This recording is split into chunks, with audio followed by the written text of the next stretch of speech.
How long have you been doing this practice? This particular dance, I guess about 3 years. 3 years. Yeah, I've been here for the first time at the fourth consecration anniversary as a viewer. It was the first time I've seen Prajval and all the dancers performing. And to me, it felt like I saw deities, like real deities in front of me. And of course, at that moment, I thought I will never be able to do something like that myself. It seemed very complicated. How did you hear about or come across The temple. I'm a Buddhist, let's start with that. And my friend, who is also a Buddhist, discovered this temple. It appeared to be not far from me, from where I live. And Charya Nritya, I heard about the tradition before, but I thought that it's sacred and secret, and that Westerners cannot have any access to it. Plus, I heard that women are not allowed to dance or to perform. So I was pretty amazed and surprised to know that there is such a place in Portland, that this temple really exists, and everybody can access to the dance. Where did you hear that? So how is this the women are not supposed to dance? Is this from... That women are not supposed to? Yeah, what's this from? Well, as Prajval says, women were allowed to dance, but the women in Nepal are not allowed to perform. It's kind of a traditional thing. Is it for this particular lineage, or is it for overall? For the lineage, maybe, yeah. Okay. Yeah. Actually, that I want to know about this. Yeah. So this is a women warrant. Is what this environment, when you teach sort of everybody, were there issues before where people weren't allowed to teach everyone to dance this? Nepal, the dancing tradition is Nepal is like if you dance women dancing, this is bad person. So that's considered. Back in the old days. Nowadays it's okay. Back in old days, like this, if you're dancing woman as a dancer, then it's bad person. Wasn't it originally just male priests who did it? Mostly the men Yeah. did it, and inside in the secret room they do women, but they don't announce it at all, so they don't talk about that. So That's from like a religious standpoint, Yeah. because you're a priest. It's not so much just women Yeah. and dancing. It's the actual. Yeah, I would love to find out more about that. Yeah, sure. That's interesting. Yeah. But so you found out about this. You were Buddhist before. I'm a Buddhist, yeah. What did you practice? What type of Buddhism? Well, I practice Vajrayana Buddhism. Not far from here, there is a movement center where Lama Wangdu teaches, and I was his student. I'm still his student.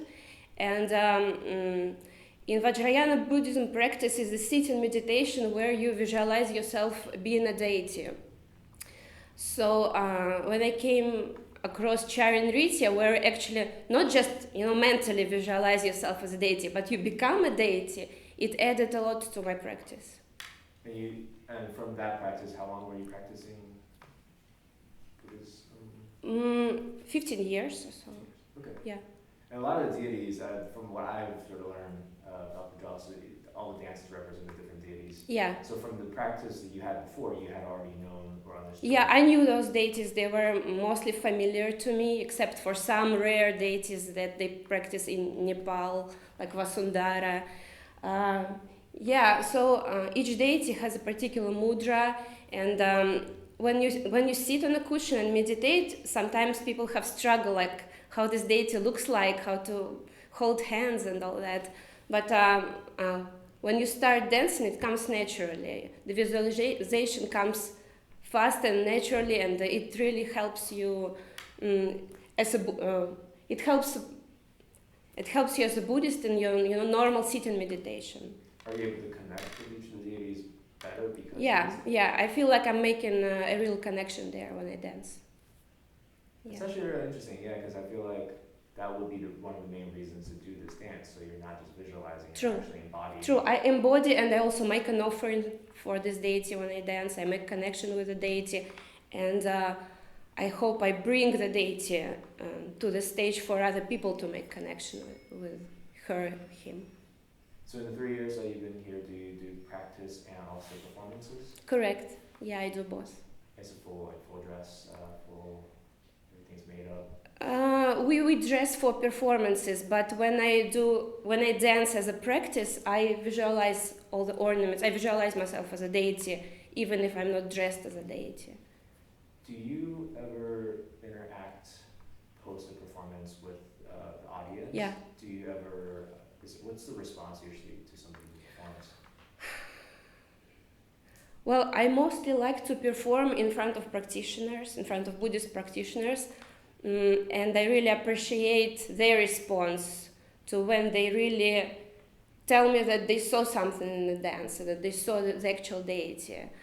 But personally, I try to avoid talking or any communication after the performance. I just want to stay alone at that moment. I don't really like when people come to me and say that the performance was great, because I don't want to feel myself as a performer, Because it was practice for you. Because it was a practice. It was a true thing for me. I don't feel myself as an actor or actress. And on the reverse of that, when you watch somebody else perform, is it the same? You offer them the same respect, and then for you, how do you sort of take away from watching somebody else perform?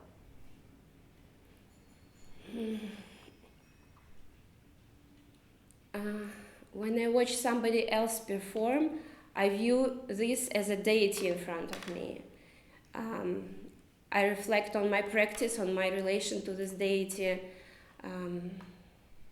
It's hard one. Curveball. What do you value most about this practice since you joined? Aside for the Buddhist practice that I was talking about, it changed me in a way that I think I became more confident. I was not someone who would come to perform easily. And when you visualize yourself as a deity so often, and a deity has different sorts of qualities like wisdom, generosity, and of course power. You feel yourself more powerful in real life, more self-confident. And personally, myself, even in my career, I went step up higher in my career since I started to practice that. I think simply because I became more confident in doing my work and communicating with people. Would you share that as a benefit of this practice? Definitely. And I'm not the only one. I mean, I heard from other practitioners who had the same effect. They were very shy before, hard to speak, hard to talk, and then later, they developed as a human being who is more outgoing and powerful. This is what this dance does to you. Nice. For somebody who has never heard about this dance or this practice, how would you describe it to them? There are plenty of people, like at my work, who often ask me what this practice is. And I say that this is a temple dance of Nepal, where we dance as a Buddhist deities. And that's very, interesting and beautiful to watch. So come and join us. And and speaking about the temple, all those people, Prajval, they are, when you get in here, when you start practicing, these people become like a family to you. And to me personally, I'm an immigrant. I'm from Russia, and I have no one here except for me, my husband. And these people became a second family to me here.